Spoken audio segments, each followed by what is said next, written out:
કેમ છો વિદ્યાર્થી મિત્રો? એ અભ્યાસ શોધ લર્નિંગ એપમાં તમારું ખૂબ ખૂબ સ્વાગત છે. તો ટીવાય બીકોમ ઇકોનોમિક્સમાં આપણી લોંગ ક્વેશ્ચનની સમજૂતીની સિરીઝ ચાલી રહી છે. આજે હજુ એક નવો ક્વેશ્ચન આપણે તૈયાર કરીશું. ચાલો તો જોઈએ આજનો ક્વેશ્ચન કયો છે. તો આપણે પહોંચી ગયા છીએ આપણા ક્વેશ્ચન આના પર. નવેમ્બર 2016 ઊંચા મૂલ્યના દરની નોટોની થયેલી વિમુદ્રીકરણની મુખ્ય અસરો સમજાવી તેનું મૂલ્યાંકન કરો અને વિમુદ્રીકરણની મર્યાદા સમજાવો. તો બે વસ્તુ છે આમાં આપણા, એક તો વિમુદ્રીકરણની મુખ્ય અસરો અને બીજું છે વિમુદ્રીકરણની મર્યાદા સમજાવો. ટૂંકનોન ટૂંકનોન પણ પૂછાઈ જાય છે ખાસી વાર ભારતીય અર્થતંત્રમાં વિમુદ્રીકરણ. તો વિમુદ્રીકરણ આ રીતે ટૂંકનોન પૂછાય ત્યારે થોડોક ઇન્ટ્રો લખીશું, ત્યારબાદ એની અસરો અને મર્યાદાઓ થોડું આપણે સમજાવીશું. બરોબર? તો ટૂંકનોન રીતે લખીશું. આપણો લોંગ ક્વેશ્ચન છે એટલે આપણે વ્યવસ્થિત રીતે આખો સમજીએ. વિમુદ્રીકરણની મુખ્ય અસરો કઈ કઈ છે? તો સીધા પોઈન્ટ ટુ પોઈન્ટ જવાબ છે આના. 8મી નવેમ્બર 2016 ના રોજ 500 અને 1000ની ચલણી નોટો રદ થયાની એટલે કે વિમુદ્રીકરણની મુખ્ય અસરો નીચે પ્રમાણે જણાવી શકાય. સૌથી પહેલી અસર તીવ્ર અને માઠી અસર જે થઈ છે તે કોના ઉપર? તમને પણ ખબર છે, કાળા નાણાં રાખવા વાળા ઉપર. હવે કાળા નાણાં રાખવા વાળામાં આપણે જો કે પર્સનલી બધા અલગ અલગ છે, પણ આપણે જનરલી ખબર છે ભાઈ કે કાળા નાણાં આટલા ક્ષેત્રમાં આપણને જોવા મળતા હોય છે. બરોબર? તો કયા કયા ક્ષેત્રો? રાજકીય પક્ષો થઈ ગયા, ત્યારબાદ આઈએએફ આઈપીએફ થઈ ગયા, બિલ્ડઅપ રિયલ એસ્ટેટના ક્ષેત્રમાં જે હોય છે ત્યાં આપણને કાળું નાણું સૌથી વધારે જોવા મળે. તો આવા બધા ક્ષેત્રોમાં સૌથી વધારે માઠી અસર પડી છે. તો તીવ્ર અને માઠી અસર રાજકીય પક્ષો, રાજકારણીઓ, ભ્રષ્ટ આઈએએફ આઈપીએફ અધિકારીઓ અને અન્ય અમલદારો, બિલ્ડરો થઈ ગયા, રિયલ એસ્ટેટના ડીલરો થઈ ગયા, મોટા વ્યવસાય કરનારા, મોટા ડોક્ટરો, મોટા વકીલો, મોટા દેવાલયો પર પડી હતી. તો આપણો પહેલો મુદ્દો. બીજા મુદ્દામાં આપણને શું કીધું છે? આ પગલાથી ડબ્બા ટ્રેડિંગના દૂષણ પર કાબુ આવશે. ડબ્બા ટ્રેડિંગ એટલે શું? ડબ્બા ટ્રેડિંગ એટલે ટ્રેડિંગ કેવી રીતે થતું હોય? આપણે ઓર્ડર આપતા હોય સ્ટોક એક્સચેન્જમાં, સિમ્પલ રીતે કહું છું, અત્યારે આપણે ડિટેલમાં બહુ સમજવાનો ટાઈમ નથી. તો આપણે ઓર્ડર આપતા હોઈએ ત્યારે એ ઓર્ડર નોંધાતો હોય છે એક્સચેન્જમાં અને એ પ્રમાણે પછી આગળ ઓર્ડરની પ્રોસેસ ચાલતી હોય છે. હવે અહીં જે ડબ્બા ટ્રેડિંગ નો મતલબ શું કે આપણે ઓર્ડર તો આપીએ છીએ પરંતુ એ ઓર્ડર ત્યાં એક્સચેન્જમાં નથી નોંધાતો. એ ઓપરેટર કે એના ડબ્બામાં એટલે અલગથી બીજે નોંધ કરે છે. એક્સચેન્જમાં એને નોંધતો નથી. માર્કેટમાં, બજારમાં, સ્ટોક એક્સચેન્જમાં એની નોંધણી કરવામાં આવતી નથી.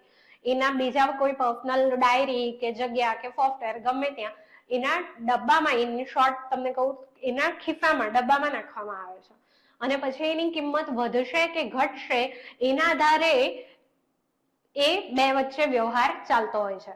જો કિંમત વધશે તો મને પૈસા મળશે, મારે આપવા પડશે, સોરી, અને ઘટશે તો સામેથી મારે લેવા પડશે. મીન્સમાં આ રીતનું કઈ જુગારી ટ્રેડિંગ કરવામાં આવતી હોય છે. બરોબર? તો આ પગલાથી ડબ્બા ટ્રેડિંગના દૂષણ પર કાબુ આવશે. ત્યારબાદ રિયલ એસ્ટેટમાં રોકાયેલ લોકો પર આ પગલાની અતિ તીવ્ર અસર પડશે અને આ ક્ષેત્રમાં મંદી તથા સ્થગિતતા આવવાની સંભાવના છે. રિયલ એસ્ટેટનું તો આપણે જોયું જ, હવે સ્પેશિયલ પોઈન્ટ આપી દીધો કે ભાઈ શું થશે રિયલ એસ્ટેટમાં. નેક્સ્ટ, પાકિસ્તાન, બાંગ્લાદેશ જેવા દેશો જે છે જે નકલી અને બનાવટી નોટો આપણા ભારતીય અર્થતંત્રમાં ગમે તે રસ્તે ઘુસાડવાનો પ્રયત્ન કરે છે તેના પર કાબુ આવશે. તો નકલી અને બનાવટી ચલણ ભારતમાં ઘુસાડતા રહ્યા છે તેમ કરવું ઘણું જ મુશ્કેલ થઈ પડશે એમના માટે. ગેરકાયદેસર પ્રવૃત્તિ માટે એમને નવેસરથી પ્રયાસ કરવા પડશે. અત્યાર સુધી એમણે જેટલી ચલણી નોટો નાખી છે, ઘુસાડી છે ભારતમાં, એ બધું ફોક જશે એટલે પાછું નવી ગીલી નવો દાવ એમને કરવો પડશે. ચાલો, પાંચમું, ભ્રષ્ટાચાર, કાળા નાણાં, ત્રાસવાદ અને આતંકવાદ માટે નાણાં પૂરા પાડવાની પ્રવૃત્તિઓ જે થતી હોય છે એ નકલી નોટોના ચલણ વગેરે સામે આ પગલાથી બળ અને પ્રોત્સાહન મળશે. તો આ પગલું ભરવામાં આવશે તો ભ્રષ્ટાચાર ઓછો થશે. જેટલો ભ્રષ્ટાચાર થયો છે, જેમણે ભ્રષ્ટાચાર કરીને કાળા નાણાંનું સર્જન કર્યું છે એમના પર એક તરાપ પડશે. ત્રાસવાદ, આતંકવાદ માટે પણ અહીં, કારણ કે એમની પાસે પણ ફંડિંગ હોય છે ઇન્ડિયન કરન્સીમાં. હવે ઇન્ડિયન કરન્સી બેન થઈ ગઈ, એને રદ કરવામાં આવી, તો એમના માટે એ પૈસો કોઈ કામનો નથી. તો આ રીતે એમના પર એમની સામે એક બળ અને પ્રોત્સાહન છે. ત્યારબાદ છઠ્ઠું પગલું, ગરીબ વર્ગ, નવા મધ્યમ વર્ગ અને મધ્યમ વર્ગ માટે નવી તકોનું સર્જન કરશે. ગરીબ વર્ગ, નવા મધ્યમ વર્ગ અને મધ્યમ વર્ગ માટે નવી તકોનું સર્જન. કેવી રીતે? કારણ કે હવે ફેર ડીલ થશે ને બધા માટે. જેની પાસે સત્તા છે, કાં તો જેમની પાસે સૌ મોટા હોદ્દાઓ પર છે અને જેમનો ઓલરેડી ડોક્ટર, વકીલ, કાં તો એઝ ધંધાદારી, જેમનો ઓલરેડી વિકાસ થઈ ગયા છે, એ લોકો મોટા થઈ ગયા છે, હવે એ લોકો કાળું નાણાંનું સર્જન કરી કરી કરી સમાજને શોષે છે. હવે કાળું નાણું અહીંયા વિમુદ્રીકરણ કરવામાં આવ્યું છે, તો એમના પર તો એક તરાપ પડી જ, અને થોડાક એ પણ એમનું લેવલ પણ નીચે આવશે. એટલે મીન્સમાં ફેર ડીલ, અહીંયા અર્થતંત્રમાં બધા માટે સમાન વાતાવરણનું સર્જન થશે, એટલે સમાન તકો મળશે. ત્યારબાદ રિયલ એસ્ટેટની કિંમતો ઉચ્ચ શિક્ષણ, આરોગ્ય સંભાળ જેવી સેવાઓ સામાન્ય નાગરિક સુધી પહોંચી શકશે. 8મું દાણચોરી નોટના ભંડોળ, માદક દ્રવ્યોની દાણચોરી, શસ્ત્રોની દાણચોરી, માદક દ્રવ્યોની દાણચોરી, જાસૂસી અને ત્રાસવાદી તથા આતંકીઓ માટેના નાણાં પર સકંજો આવશે. આ મુદ્દો પાછો રિપીટ જ કર્યો છે એમણે. ચાલો 9મો આતંકવાદ અને ત્રાસવાદ માટે પૂરા પાડવામાં આવતા નાણાંને મોટો ફટકો પડશે તથા રિયલ એસ્ટેટના ભાવ પર વિપરીત અને માઠી અસર પડશે. સોનાની દાણચોરીની વાત કરીએ તો સોનાની દાણચોરીમાં વૃદ્ધિ થવાની સંભાવનાને નકારી શકાય નહીં. તો આ પણ પાછું એ લોકોએ રિપીટ જ કર્યું છે. આતંકવાદ પાછું રિપીટ કર્યું, રિયલ એસ્ટેટના ભાવ પર પાછું રિપીટ કર્યું. ચાલો 10મો બહાર પાડવામાં આવેલ 500 અને 1000ની નવી ચલણી નોટો તેમજ સમયમાં બહાર પાડેલ 1000ની નવી ચલણી નોટોનું છાપકામ અને તે માટેના આગળ એ રીતનો હશે કે તેની નકલ કરવાનું કાર્ય ખૂબ જ અઘરું પુરવાર થશે. તો કહેવાનો મતલબ કે નવી ચલણી નોટોનું છાપકામ અને એની નકલ કરવાનું કાર્ય અઘરું પુરવાર થઈ જશે, એવું કહેવા માંગે છે અહીંયા. 11મો સોના, ચાંદી, હીરા જવેરાત, વિદેશી ચલણ વગેરેમાં વધુ વિશ્વાસ બેસશે અને તેની ખરીદી અને દાણચોરીમાં વૃદ્ધિ નોંધાશે. આ એક નેગેટિવ પોઈન્ટ છે, કારણ કે જો દેશમાં ચલણ વારે ઘડીએ વિમુદ્રીકરણ થતું હોય, વારે ઘડીએ જૂની નોટો રદ થતી હોય, નવી નોટો બહાર પાડવામાં આવતી હોય, તો ચલણ પરનો વિશ્વાસ ડગી જશે. બરોબર? તો લોકો હવે શું કરશે? તરત જ સોનું, ચાંદી, જવેરાત આ બધું લેવા માટે પડાપડી કરશે. વિદેશી ચલણ, ફોરેન એક્સચેન્જ લેવા માટે પડાપડી કરશે. તો આના કારણે એમાં વિશ્વાસ બેસશે અને એની ખરીદીને દાણચોરી પાછી વધશે. બરોબર? ચાલો, આ પગલું અમુક અંશે હવાલા વ્યવહારો તથા દેશની અંદર થતા રોકડ વ્યવહારોને અંકુશિત કરવામાં સહાયભૂત થશે. રોકડ વ્યવહારો વારે ઘડીએ આપણે કહીએ છીએ રોકડ, કેશ ટ્રાન્ઝેક્શન, બરોબર? તો રોકડ વ્યવહારો, ખાસ કરીને મોટા વ્યવહારો, એ રોકડ વ્યવહારોને અંકુશિત કરવામાં સહાયભૂત થશે. નાણાંની દૈનિક હેરાફેરી, કુરિયર સેવાઓ દ્વારા જે લોકો નાણાંની દૈનિક હેરાફેરી કરે છે તેના પર પણ રોક આવશે. ત્યારબાદ બજારમાં ફરતા કાળા નાણાંની ટકાવારી લોકોએ સંગ્રહ કરી રાખેલ કુલ નાણાંની લગભગ 5% જેટલી જ છે. શું કહે છે કે જ્યારે આપણે વિમુદ્રીકરણ કર્યું ત્યારે આપણને એવું ખબર પડી કે જે કાળા નાણાંની ટકાવારી હતી તે કેટલી હતી? તો લોકોએ સંગ્રહ કરી રાખેલ કુલ નાણાં, મારા તમારી જેવા ઘણા બધા લોકો હશે કે જેમણે નાણું સંગ્રહ કરી રાખ્યું હશે. આપણી મમ્મી જ પેલા કિચનમાં આ ડબ્બામાં, પેલા ડબ્બામાં, એના ગલ્લામાં, ઘરના ગલ્લામાં નાણાં સંગ્રહેલા હોય જ છે. બરોબર? તો જેટલા પણ કુલ બચત લોકોએ જે કરી છે એ કુલ બચતના 5% જેટલા તો શું હતા? કાળા નાણાં હતા. અને તેથી પ્રસ્તુત પગલાની મર્યાદિત અને સીમાંત અસર જ થશે. 5% તો ઘણો મોટો, એટલો મોટો કોઈ આંકડો છે નથી, એટલે મર્યાદિત અસર જ થશે એની. 13મું કાળું નાણું રોકડ સ્વરૂપમાં હતું. નોટ રદ થવાને લીધે જે લોકો પાસે કાળું નાણું રોકડ સ્વરૂપમાં હતું, જેમ કે ભ્રષ્ટ અમલદારો, લાંચિયા રાજકારણીઓ, આ બધું તમારે લખવાનું છે, એમના પર ગંભીર અસર પડી છે. જૂની નોટોને ફેરબદલી નવી નોટોમાં કરવાની જોગવાઈને લીધે આવી ફેરબદલીના કારણે ચલણી નોટોના કાળા બજાર થવાની શક્યતા ઊભી થઈ હતી, જે અન્વયે જૂની નોટોને નવી નોટોમાં ફેરબદલી કરીને કાળા નાણાંને સફેદ નાણાંમાં પરિવર્તિત કરવાનો એક પ્રકારનો વ્યવસાય. હવે જ્યારે વિમુદ્રીકરણ થયું ત્યારે શું થયું? તો કાળા નાણાંને સફેદ નાણાંમાં પરિવર્તિત કરવાનો પાછો એક ભ્રષ્ટ વ્યવસાય ઉભો થઈ ગયો. એક તો કાળું નાણું અટકાવવા માટે, બહાર કાઢવા માટે આપણે અહીંયા વિમુદ્રીકરણ કર્યું, પરંતુ એ પગલામાંથી બીજો એક ભ્રષ્ટાચાર ઉભો થઈ ગયો કે જે લોકો પાસે કાળું નાણું હતું એ લોકો લાંચ આપીને, રૂશ્વત આપીને ગમે તે રીતે એમના કાળા નાણાંને સફેદ નાણાંમાં પરિવર્તિત કરતા. અને આવી ફેરબદલી 15% થી 30% કમિશન લઈને કરવામાં આવતી. જે આવું પરિવર્તન કરી આપતું કાળામાંથી સફેદમાં એ 15% થી 30% સુધીનું કમિશન લેતું અને વળી પાછો તે માટે 50 દિવસનો સમયગાળો હતો. પાછું બીજું શું થયું કે આ જે ચલણી નોટો હતી આપણી જૂની, ઉપયોગ ભ્રષ્ટાચાર અને કાળા નાણાંના સંગ્રહ માટે હવે કરવામાં નહીં આવે. અલબત્ત એવી સંભાવના પૂરેપૂરી ખરી કે પ્રકારનો પ્રતિબંધ ફરીથી લદાય તે ભય અને શંકાને લીધે આવા નાણાંનું રોકાણ પાછું ક્યાં થશે? એ જ પાછું કે સોના, ચાંદી, હીરા જવેરાતમાં કરવાનું થશે. ચાલો 14મું, પ્રસ્તુત પગલાનો એક ઉદ્દેશ્ય શું હતો આપણો? કે કાળા નાણાંને અંકુશિત કરવું અને એ પ્રકારનું અર્થતંત્રનું સર્જન કરવાનું છે કે જેમાં નાણાકીય સોદાઓમાં રોકડ રકમનો ઉપયોગ કેવો થાય? ન્યૂનતમ થાય. જે આપણે ઉપર જોયું તે પ્રમાણે કે રોકડ વ્યવહાર સૌથી ઓછા થાય, રોકડ વ્યવહારોને અંકુશિત કરવામાં સહાયભૂત. બરોબર? તો રોકડ રકમનો ઉપયોગ ન્યૂનતમ થાય. તો મુખ્ય ધ્યેય ઉત્તરોત્તર રોકડ વિહીન અર્થતંત્ર, કેશલેસ ઇકોનોમી તરફ આપણે આગળ વધવાનું છે. ઇલેક્ટ્રોનિક વ્યવહારો અને બેન્કિંગ ક્ષેત્રે વ્યવહારો આપણે કરવાના છે. 2012 અને 16 ના સમયગાળા દરમિયાન બેન્કિંગ વ્યવહારો દ્વારા ઇલેક્ટ્રોનિક પેમેન્ટમાં થયેલ લગભગ 3 ગણો વધારો થઈ ગયો છે અને મોબાઈલ બેન્કિંગ વ્યવહારમાં થયેલ 7 ગણો વધારો તથા ઇલેક્ટ્રોનિક વોલેટ પ્રોવાઈડર તેમજ નવી પેમેન્ટ સ્થાપના એ સરકાર અને રિઝર્વ બેંકના આદેશમાં પ્રયાસોની પ્રતીતિ કરાવે છે. તો કહેવાનો મતલબ કે આ વિમુદ્રીકરણ પહેલા ડિજિટલ પેમેન્ટ ખાસી મુહિમ ચાલી હતી કે તમે ડિજિટલ પેમેન્ટ કરો, તમે યુપીઆઈ ટ્રાન્ઝેક્શન કરો, તમે બેંક ટ્રાન્ઝેક્શન કરો.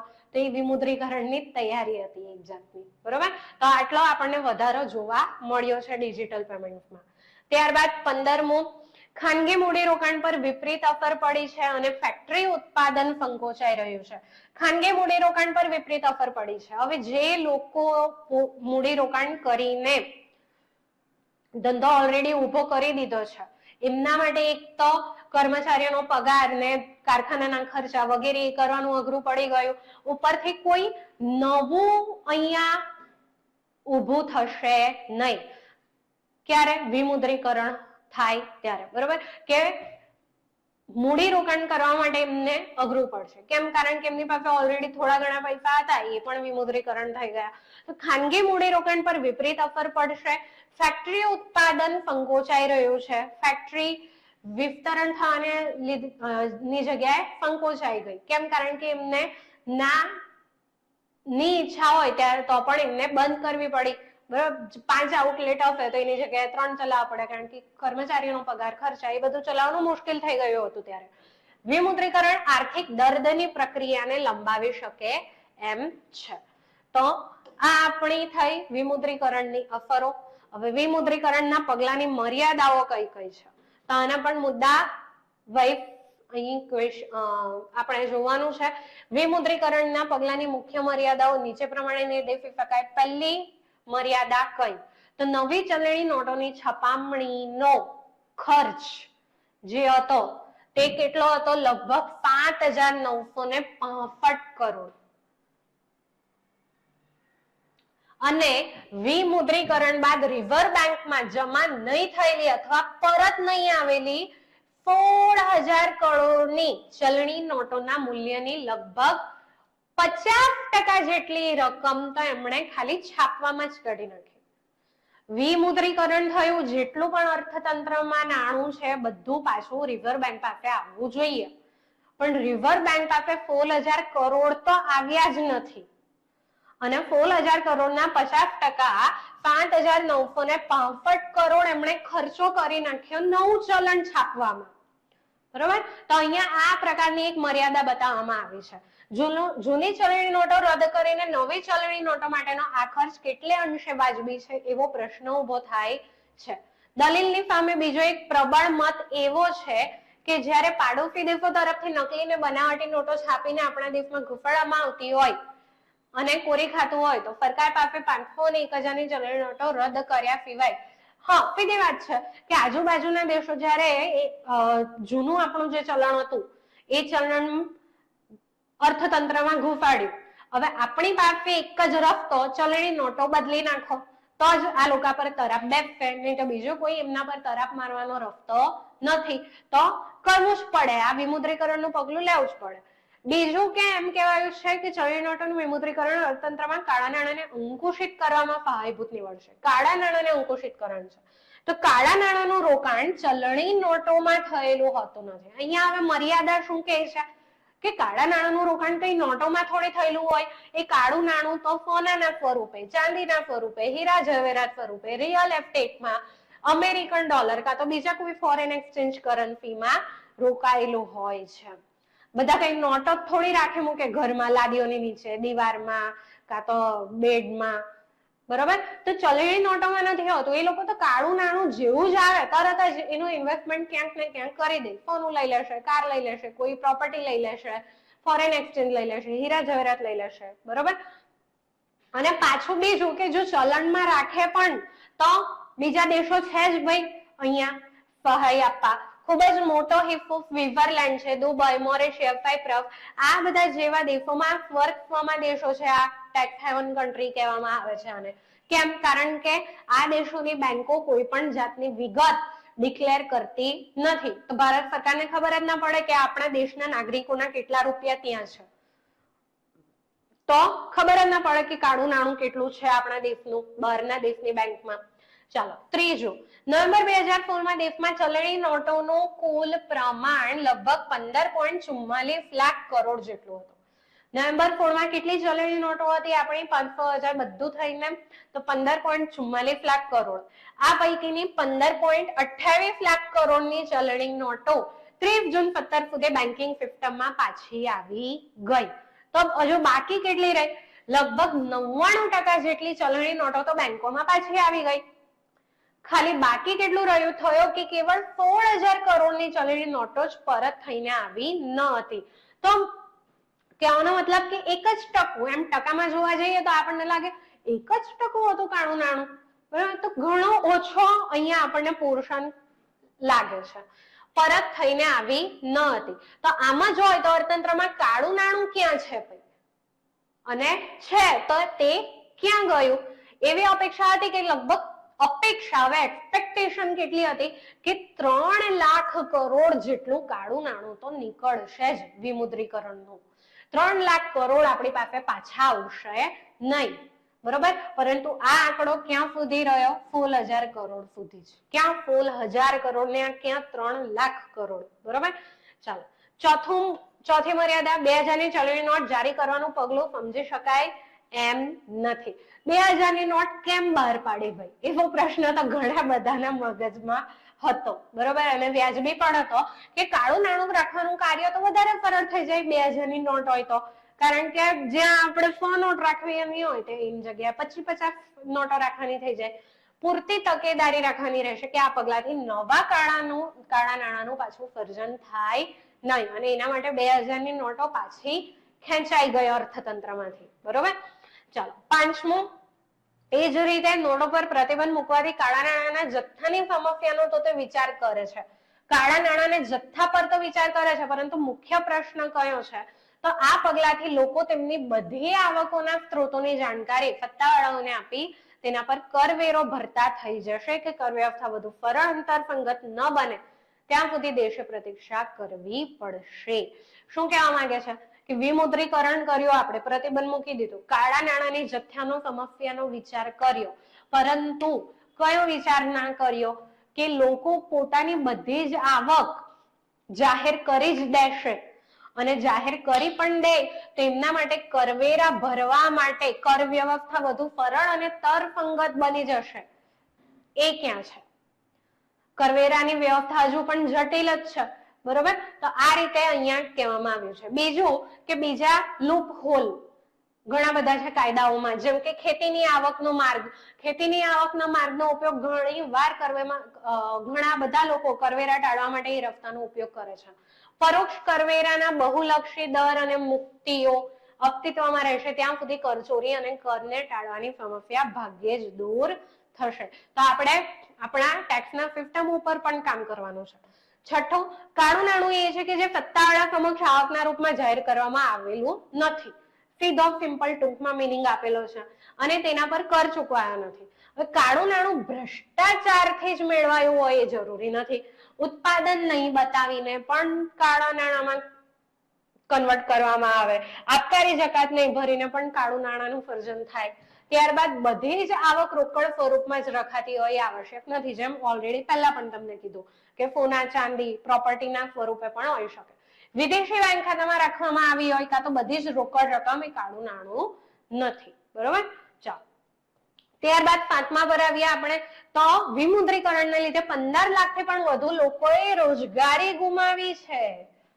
આ પણ એક મર્યાદા છે વિમુદ્રીકરણની, કારણ કે વિમુદ્રીકરણ થયું તો ચલણી નોટો નાણાંની તંગી ઉભી થઈ. નાણાંની તંગી ઉભી થાય, પગાર આપવાનું કામ, કર્મચારીઓને કામ આપવાનું અઘરું પડ્યું, તો તરત જ એકમ તો શું કરશે? નોકરીમાંથી બહાર કાઢી નાખશે. અમારાથી પોસાય એમ નથી, તમે નોકરી છોડો.